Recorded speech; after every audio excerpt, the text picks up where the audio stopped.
Olá pessoal, tudo bem? Vamos começar hoje então a nossa primeira aula, da disciplina de Geometria Analítica. Então, para quem está ainda no ensino médio, a disciplina de Geometria Analítica é uma matéria, normalmente primeiro semestre de graduação, nos cursos de Engenharia, Matemática, Física, Química. Então, nós não está no primeiro semestre, está no segundo, na maioria das universidades. Por ser uma matéria de base, e muito útil depois nas disciplinas, nos cálculos, no cálculo 2, cálculo 3 e tal. Então, ela tem essa utilidade, na continuidade da graduação. A disciplina de Geometria Analítica, ela basicamente, a essência dessa disciplina é estudar problemas geométricos, problemas da geometria, utilizando ferramentas algébricas. E a primeira ferramenta algébrica, o primeiro objeto algébrico que a gente utiliza e que talvez tenha aí um peso muito grande, E aí eu vou apelar aqui para talvez um dos mais relevantes aí e úteis durante o processo de estudo de geometria, são as matrizes. As matrizes, elas são estudadas inicialmente lá no ensino médio. Então, talvez tenha alguns alunos que, se você estiver assistindo esse vídeo, você talvez seja estudante de ensino médio, tá tendo teu primeiro contato com matrizes, Ou estudante de graduação, iniciando aí o estudo de geometria analítica. Em ambas essas situações, vocês vão ver as definições de matrizes. Qual que é a diferença da abordagem de matrizes, do conceito de matrizes no ensino médio para o conceito de matrizes na graduação? Acho que isso é uma das coisas que é importante a gente ressaltar. Que quando a gente está estudando matrizes na geometria analítica, na faculdade e tal, a gente se preocupa um pouco mais com a formalidade matemática, com a forma de escrita, tá? Então, tem essa questão, essa preocupação, um pouco maior com a escrita matemática. E por isso eu vou apresentar, durante a aula aqui, esses conceitos de uma forma formal, matemática, para que você já consigam ir se acostumando com essa formalidade, tá? Mas, apesar dessa preocupação com a formalidade, com a escrita formal, eu vou tentar fazer com que a explicação ela seja mais tranquila, para que, se você for estudante de ensino médio, você consiga também acompanhar e entender o que está o conceito envolvido aqui na aula de hoje, tá? Então, a gente vai começar dentro do conceito de matrizes, A primeira preocupação é entender o que é uma matriz. Então, eu vou dar uma definição rápida aqui,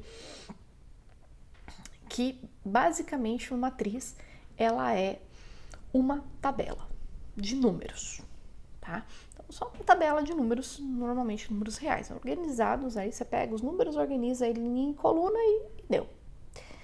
Ah, mas França, é só uma tabela organizada em linhas e colunas? Então, qual a finalidade, utilidade disso?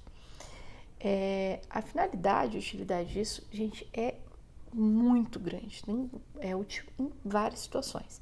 Então, a gente vai usar em vários momentos dentro da geometria analítica essa tabela de números para calcular volume, para verificar, para calcular a área de figuras geométricas. Essa tabela, ela é útil, essas matrizes, essa tabela de números, ela é útil depois, lá na frente, para quem está na faculdade, em disciplinas como, por exemplo, álgebra linear, que é uma outra matéria, e que vai tratar de funções entre o que a gente chama de espaços vetoriais, são funções especiais lá chamadas de transformações lineares. E as transformações lineares, elas têm representação matricial, todas elas podem ser representadas através de matrizes. Então, é uma outra finalidade. Então, a gente vai abordar ela aqui, definir e tal, aprender a trabalhar, aprender como que a gente soma matriz, como que a gente multiplica, como que multiplica por escalar, isso nas próximas videoaulas. Mas ela tem a sua utilidade depois, aqui dentro da geometria analítica, ela tem a sua utilidade depois lá na disciplina de álgebra linear, como uma representante dessas funções, chamadas transformações lineares. As matrizes são muito úteis para organizar dados da vida real. Então, se elas são úteis para organizar dados, porque elas são tabelas, né? E a gente costuma organizar dados através de tabelas, então você já daí deduz que elas são muito úteis dentro da ciência de dados, que está sendo muito utilizada, presente hoje, né, no nosso dia a dia. Então, é algo que tem, sim, a sua uma aplicação muito ampla e uma relevância muito ampla, apesar de que vocês vão ver nessa primeira aula que a definição dela é muito simples, tá? Muito tranquilo. Então, definição de matriz, né? Discutir o que é uma matriz, afinal de contas, como que a gente define isso formalmente. Então, chama-se matriz de ordem M por N a uma tabela com M vezes N elementos. Esses elementos são números reais, essencialmente, que a gente organiza dispostos em M linhas e N colunas. Então, você pega lá uma quantidade de elementos, organiza em linhas e colunas e gerou uma matriz, tá? O que é relevante aqui? Então, a gente denota, né, esse M aqui representa a quantidade de linha e o N diz a quantidade de coluna. Eu gosto de tentar de memorizar como LC, porque essa ordem é importante, tá? É linha por coluna sempre, então eu sempre coloco uma LC em cima assim para tentar lembrar o que está acontecendo.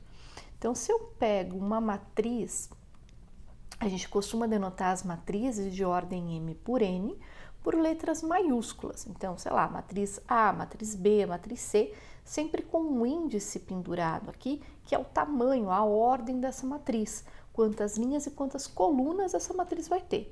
Então, se eu chamo a matriz de matriz A, por exemplo, essa daqui, matriz A, cada elemento dessa matriz, ele é denotado por letra A minúscula, com um índicezinho pendurado nele, que é um IJ, que representa o quê? A posição desse elemento dentro da matriz. Então, esse A, I, J aqui, o elemento I aqui que está aparecendo representa a linha e o J a coluna, marca a linha e a coluna. O I indica a linha ao elemento que pertence e o J indica a coluna. Esse índice é importante para a gente conseguir localizar o elemento dentro da matriz, saber aonde que está esse cara dentro da matriz. Então, a gente tem aqui, ó, A11, linha 1, coluna 1, linha 1, coluna 2, linha 1, coluna N. Não sei quantas colunas vai ter essa matriz, mas é uma matriz genérica, então eu vou representar aqui por N colunas. Linha 2, coluna 1, linha 2, coluna 2, linha 2, coluna N. Agora, eu não sei quantas linhas eu vou colocar na matriz, então eu vou chamar essa quantidade M, porque aí fica genérico, eu posso colocar a quantidade que eu quiser, e vou lá na última linha da matriz. Linha M, coluna 1, linha M, coluna 2, linha M, coluna N, último elemento da matriz, tá? Então, isso indica a posição de cada um dos elementos da matriz.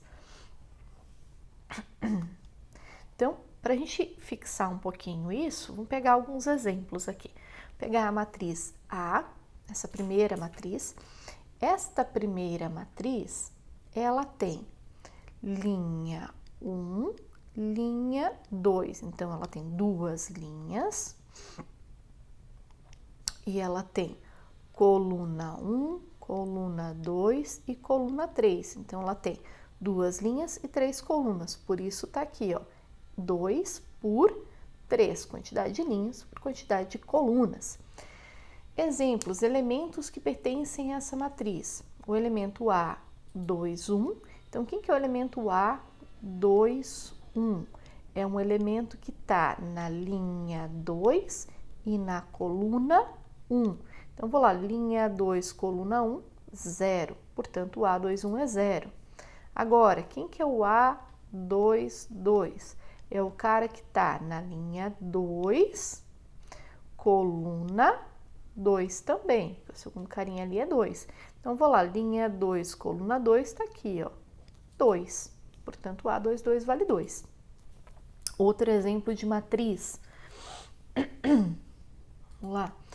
A matriz B ela tem linha 1, linha 2, linha 3. Então, ela tem 3 linhas e ela tem também coluna 1, coluna 2 e coluna 3. Então, ela tem 3 linhas e 3 colunas. Então, é uma matriz 3 por 3, que é chamada de matriz quadrada, mesma quantidade de linhas e colunas, né? Um elemento dessa matriz é, por exemplo, como a matriz é B, o elemento é B, né? Então, é o elemento B1, 2. Quem que é esse cara? Esse cara está na linha 1 e está na coluna 2. Quem que é o sujeito? Linha 1, coluna 2, 2 sétimos, né? A fração 2 sobre 7. Então, tá aqui, o B1, 2 é a fração 2 sobre 7. E o nosso terceiro exemplo de matriz, ela possui a matriz C, ela possui linha 1, linha 2, linha 3, 3 linhas também, e colunas, coluna 1, coluna 2, ela possui 3 linhas e 2 colunas. Aqui eu vou pegar um elemento, o elemento C11. Quem que é o elemento C11? É um cara que está na linha 1 e na coluna 1. Linha 1, coluna 1, raiz quadrada de 3. Portanto, C11 é raiz quadrada de 3. Então, identificamos, né, alguns exemplos aí de elementos, né, dentro dessas matrizes. São importantes, então, para a gente saber aonde que estão, onde esses números estão posicionados dentro dessas nossas matrizes. Um exemplo clássico que a gente tem, principalmente no ensino médio, de construção de matrizes, é desse tipo aqui. Você pede para o estudante exibir, né, uma matriz de ordem 3, por exemplo, aqui de ordem 3 por 3, e você diz qual é a regrinha para determinar os valores, né, as entradas desses elementos na matriz. Esse é um exercício que, qual que é a importância dele, né? É ajudar a memorizar e a entender como que funciona esse posicionamento dos elementos da matriz utilizando os índices I e J, uma vez que cada entrada da matriz ela é uma entrada de posição I, J. Tem posição linha e coluna J. Então, sabendo quem é a posição IJ, qual que é o valor numérico daquele elemento dentro daquela matriz, né? Então, esse é um exemplo clássico que aparece mais frequentemente aí no ensino médio. Então, para a gente conseguir pensar que quem que são essas entradas da matriz, eu vou construir uma matriz genérica. Só que não é tão genérica assim, porque a matriz que eu quero exibir é uma 3 por 3, então eu vou escrever aqui uma 3 por 3 genérica. Uma A33. Bom, vou colocar só A, vai, pra gente economizar espaço. Vou tentar fazer umas linhas bonitinhas aqui. Aqui. E aqui. Só que, como eu quero falar da matriz, ela não pode ser só a linha. Se for só a linha, vira o determinante. Então, coloco os carinhos aqui. Quem que é uma matriz 3 por 3? É uma matriz com entrada A1, 1, linha 1, coluna 1, linha 1, coluna 2, linha 1, coluna 3, linha 2, coluna 1, linha 2, coluna 2, linha 2, coluna 3, linha 3, coluna 1, linha 3, coluna 2, linha 3, coluna 3. Então, tá aí a nossa matriz genérica 3 por 3, tá? E aqui embaixo vou então calcular quem são esses elementos, né? E aí já vou deixar aqui o espaço para a gente ir colocando os resultados que a gente vai obtendo ao longo do processo, tá? Vou deixar espacinho aqui. Se você já sabe como calcula isso, eu sugiro pausar o vídeo, tentar fazer, né? E depois voltar para cá para acompanhar, para ver se você fez certo. É um exercício interessante, tá? Então, vamos tentar entender o que está rolando aqui. Vou pegar algumas cores para destacar para a gente se achar. Então, vou começar com o seguinte pedaço aqui, ó. Ele diz que vai valer 0 se o meu i for igual a j. Essa é a parte mais fácil, tá? Agora, o que eu quero dizer com i igual a j? Cada entrada da matriz, ela é uma entrada do tipo A, I, J. Se o meu i é igual a j, é porque a posição da linha é igual à posição da coluna, uma vez que o i representa a linha e o j a coluna. E isso, quando eu olho para dentro dessa matriz aqui, né, de 3 por 3, aonde que eu tenho i igual a j? Nesses elementos, ó, linha 1, coluna 1, linha 2, coluna 2, linha 3, coluna 3, que são os que a gente vai chamar depois de elementos da nossa diagonal principal. São esses caras aqui que tem linha igual a coluna. Então, esses caras eu já sei os valores, que é 0, não tem conta nenhuma para fazer. Então, eu vou lá e preencho essa parte. Então, linha 1, coluna 1, linha 2, coluna 2, linha 3, coluna 3. Beleza. Agora, vamos para outra parte. Eu quero que o meu i seja menor do que o meu j. Então, eu quero posição da linha menor que a posição da coluna. Aonde que eu acho esses caras dentro da matriz? Bom, linha 1, coluna 2, linha 1, coluna 3, linha 2, coluna 3. Opa, tá aqui em cima então, né? Tá neste pedaço aqui, ó. Esses caras aqui de cima são os sujeitos que vão ter, então, essa propriedade, né, que eu tô procurando, i menor que j. Então, esses caras eu vou calcular usando essa regra, 2i mais 3j. Então, eu vou pegar lá o A1, 2, ele vai ser quem, então? Vai ser 2 vezes 1 mais 3 vezes 2. Isso vai me dar 2 mais 6, que é 8. Então, vou colocar aqui o 8 na posição linha 1, coluna 2. Depois eu vou para o A1, 3. Quem que é o A1, 3? É 2 vezes 1 mais 3 vezes 3, que dá 2 mais 9, 11. Então, eu vou pôr aqui o tal do 11, linha 1, coluna 3. Depois, eu vou para o A2, 3. 2 vezes 2 mais 3 vezes 3. 2 vezes 2, 4, mais 3 vezes 3, 9, a soma dá 13. Então, eu vou colocar aqui na linha 2, coluna 3, 13. Fechou. Então, resolvido essa parte. Então, vamos para o próximo. Agora, eu quero que o meu i seja maior do que o meu j, a posição da linha maior que a posição da coluna. Então, linha 2, coluna 1, linha 3, coluna 1, linha 3, coluna 2. Opa, tá aqui embaixo, então, os caras, né? Então, são esses sujeitos aqui, ó, desse triângulo aqui de baixo, que são os que eu tenho que calcular usando esta regra. Então, lá vai nós. Eu vou calcular, então, o A2, 1, vai ser 3 vezes 2 mais 2 vezes 1, que dá 6 mais 2. Ai, a resposta final. 6 mais 2 igual a 8. Então, aqui vem o 8. Vou calcular agora o A3, 1. Então, é 3 vezes 3 mais 2 vezes 1. 3 vezes 3, 9. 9 mais 2, 11. Então, eu coloco aqui o meu 11.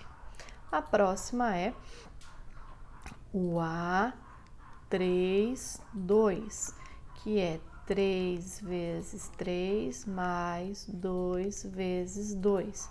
Isso vai me dar 9 mais 4, que é igual a 13. Coloco 13 na posição, linha 3, coluna 2.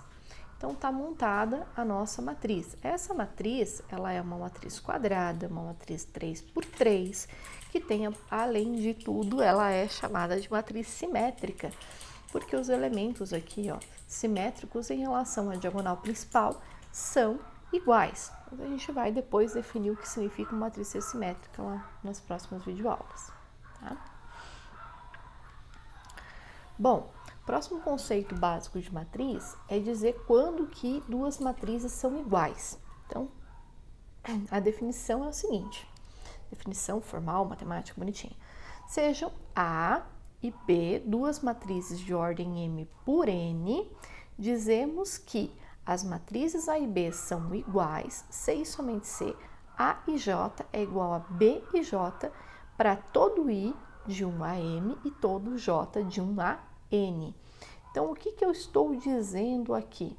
Eu estou dizendo, primeiro, sejam duas matrizes de ordem M por N, ou seja, duas matrizes com a mesma quantidade de linhas e a mesma quantidade de colunas.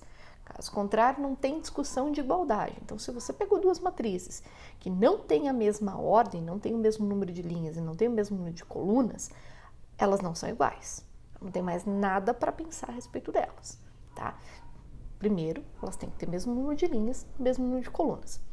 Depois, dizemos que as matrizes são iguais se A e J é igual a B e J, ou seja, se cada elemento da matriz A é igual ao elemento da matriz B que se encontra na mesma posição. Então, se você olhar na matriz A o elemento que está na linha 1, coluna 2, ele tem que ser igual ao elemento da matriz A, B, que está na linha 1, coluna 2. Então, vamos pegar lá. Deixa eu exemplificar aqui. Vou pegar uma matriz A, que seja, sei lá, 0, 1. Ela tem uma linha e duas colunas. Eu vou pegar uma matriz B. Para que essa matriz B seja igual a A, na linha 1, coluna 1 tem que ter um 0 e na linha 1, coluna 2 tem que ter 1. Então, aí sim, porque daí você está posição a posição iguais. Então, essas matrizes serão iguais. Agora, se você pegar uma matriz C e fizer o seguinte, ó, escrever 1, 0, você trocou os elementos de posição. O cara que está na posição linha 1, coluna 1 da matriz A é 0. O cara que está na posição linha 1, coluna 1 da matriz C é 1. Como 1 é diferente de 0, essas matrizes não são iguais. Ah, professora, mas as entradas têm os mesmos números. Não importa, porque estão em posições diferentes. Então, a matriz A, neste caso, é igual a B, mas a A é diferente da C. Por quê? Porque os elementos, apesar de serem os mesmos números, estão em posições diferentes. As matrizes não vão ser iguais. Então, determine, exemplo, determine os valores de x, y e z que tornam as seguintes matrizes A e B iguais. Então, aqui você tem uma matriz A, com duas entradas aí com incógnitas, a entrada linha 1, coluna 1, e linha 3, coluna 3. E na matriz B, a gente tem 3 entradas aqui com letrinhas, né? Com incógnitas para a gente descobrir quem é quem. Eu vou resolver o exercício, então, caminhando pela primeira linha, digamos assim, tá? Então, vou lá na matriz A. Eu quero saber qual é o valor de x para que A e B sejam iguais. Na matriz A, o elemento A 1 da matriz A vale x. Quem é o elemento 1 da matriz B? 1. Então, o cara da matriz A, que está na posição linha 1, coluna 1, é x. O cara da matriz B, que está na posição linha 1, coluna 1, é 1. Então, para que essas matrizes sejam iguais, o meu x tem que ser igual a 1. Então, pronto, resolvi a primeira parte, certo? Já achei uma das 3 variáveis que a gente precisa. Seguindo, linha 1, coluna 2, 1. Linha 1, coluna 2, 1. Cheque, são iguais. Top. Linha 1, coluna 3. Então, o A13 vale 3. O B13, linha 1, coluna 3 da matriz B, é x mais z. Então, para que as matrizes sejam iguais, eu preciso que x mais z seja igual a 3. Mas o que eu já sei a respeito do x? Que ele vale 1. Então, eu sei que 1 mais z tem que ser igual a 3 e que, portanto, resolvendo essa equação do primeiro grau, o meu z vale 2. Pronto, problema resolvido nesse caso. Agora eu vou para a próxima linha. Linha 2, coluna 1, 0. Linha 2, coluna 1, 0. Show! Linha 2, coluna 2, o A22 vale 2, mas o B22 vale Y. Então, para que essas matrizes sejam iguais, eu preciso que o meu y seja igual a 2. Show! Resolvido o exercício. Tá aqui o valor de x, o valor de y, o valor de z. Funciona muito bem, perfeitamente, porque linha 3, coluna 3 é z, linha 3, coluna 3 é z. Então, as duas entradas são iguais, acabou a questão. Então, o exercício está resolvido. Para que as matrizes sejam iguais, eu preciso que o meu x seja igual a 1, que o meu y seja igual a 2 e que o meu z seja igual a 3. Isso mata a questão. Então, conjunto solução, né? Você precisa ali, então, x igual a 1, y igual a 2 e z igual a 2. Pronto. Aí você pode representar isso também como... melhor não. Deixa assim. Deixa eu tentar não viajar. Vamos lá. Simplificando a vida, essa é a solução desse problema, então. Bom, então era isso, a parte de definição de matrizes, né? A gente encerra por aqui, então, essa primeira aula. Nas próximas videoaulas eu vou explicar, então, quais são as classificações das matrizes, né? Como que existem matrizes especiais, em tamanhos especiais, que têm nomes diferentes e tal, específicos para falar delas. Então, a gente vai fazer a classificação de matrizes, para depois disso poder trabalhar, então, com as operações de matrizes, somas, multiplicação de matriz por escalar, tá bom? Aguardo vocês nas próximas aulas e se esse conteúdo ajudou vocês, deixa um like aí, deixa os comentários de vocês aí no vídeo para eu saber, né, se tá funcionando, se tá dando para entender e se tá ajudando vocês no estudo de geometria analítica, beleza? Muito obrigada pela atenção, até a próxima.